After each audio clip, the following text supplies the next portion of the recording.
ওগুলোর মধ্যে একজন জাদু করে কি করছে যে মন্ত্র পড়ে পড়ে 11টা গিট দিয়েছে। কয়টা? আর এই গিট গুলার কারণে রাসূলুল্লাহ সাল্লাল্লাহু আলাইহি সাল্লাম কি অসুস্থ হয়ে পড়েছেন।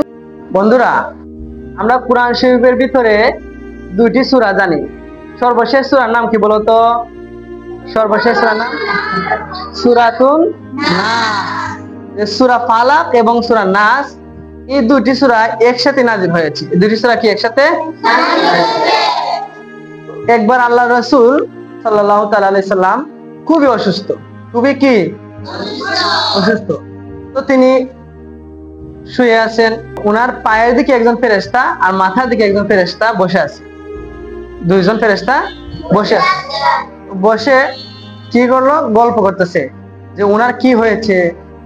তো আরেকজন ফেরেশতা বলতেছে ওনাকে জাদুটনা করা হয়েছে। ওনাকে কি করা হয়েছে?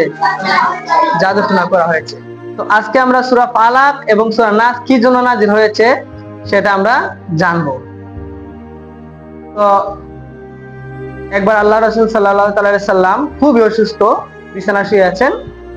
তো পায়ের দিকে একজন ফেরেশতা এবং মাথার দিকে একজন ফেরেশতা বসে আছেন। একজন আরেকজনকে বলতেছেন যে ওনার কি হয়েছে, যে আল্লাহ রাসূলের কি হয়েছে। আরেকজন বলতেছেন যে ওনাকে জাদুটনা করা হয়েছে। কি করা হয়েছে? এর জন্য উনি অসুস্থ হয়ে পড়েছেন। ঘুমের ভিতরে এগুলা স্বপ্নে দেখলেন। এগুলা কি দেখলেন? স্বপ্নে দেখলেন। তো সকালবেলা ঘুম থেকে উঠলেন, উঠার পরে দেখতেছেন যে আসলে আমাকে কি করা হয়েছে? জাদু করা হয়েছে। কিভাবে জাদু করা হয়েছে? যে তখনকার সময় এক জাদুকর কি করেছিল, যে খেজুর গাছের জুটা আছে না, তুকাগুলা আছে না, এমনি ঝুমকে থাকে, ওইগুলার মধ্যে একজন জাদু করে কি করছে যে মন্ত্র পড়ে পড়ে 11টা গিট দিয়েছে। কয়টা গিট দিয়েছে? 11টা গিট দিয়েছে।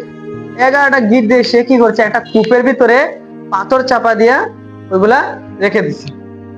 আর এই গিট গুলার কারণে রাসূলুল্লাহ সাল্লাল্লাহু আলাইহি সাল্লাম কি অসুস্থ হয়ে পড়েছেন। এমন ভাবে অসুস্থ হয়েছেন যে ইন্তেকাল করার মতো অবস্থা। ইন্তেকাল করার মতো অবস্থা। আল্লাহ ওই দুটি সূরা নাযিল করেছেন। ওই দুটি সূরা কি করেছেন? সূরা ফালাক এবং সূরা নাস। তখন আল্লাহ রাসূলুল্লাহ সাল্লাল্লাহু আলাইহি সাল্লামকে বললেন যে আল্লাহ, হে প্রিয় হাবিব, আপনি এই আয়াতগুলা কি করুন? তেলাওয়াত করুন। তখন সময় আমাদের নবীজি প্রিয় নবী সাল্লাল্লাহু আলাইহি ওয়াসাল্লাম ওই তেলাওয়াতগুলা করা শুরু করলেন, সূরা ফালাক এবং সূরা নাস। সূরাগুলো নাযিল হওয়ার পরে আল্লাহ রাসূল কি বললেন যে ওই কূপের ভিতরে দেখো একটা পাথর দিয়ে চাপা দেওয়া আছে খেজুর গাছের ডাল, টুকাগুলো আছে, ওগুলা বের করে নিয়ে আসেন। বের করে আনার পরে সাহাবীরা আনার পরে আল্লাহ রাসূল কি করলেন? সামনে ওই গিটগুলা এগুলা রাখলেন। আর যখন সময় সূরার আয়াতগুলো তেলাওয়াত করা শুরু করলেন, সাথে সাথে একটা গিট খুলে দেওয়া শুরু করলো। তো দুটি সূরার মধ্যে দেখবো বন্ধুরা তোমরা যে একটি সূরার ভিতরে 5টি আয়াত আছে, আরেকটি সূরার ভিতরে 6টি আয়াত আছে। সর্বমোট 11টি আয়াত। দুটি সূরা মিলিয়ে কয়টি আয়াত আছে? 11টি। ওই 11টি আয়াত পড়ার সাথে সাথে 11টা গিট কি হয়ে গেল? খুলে গেল।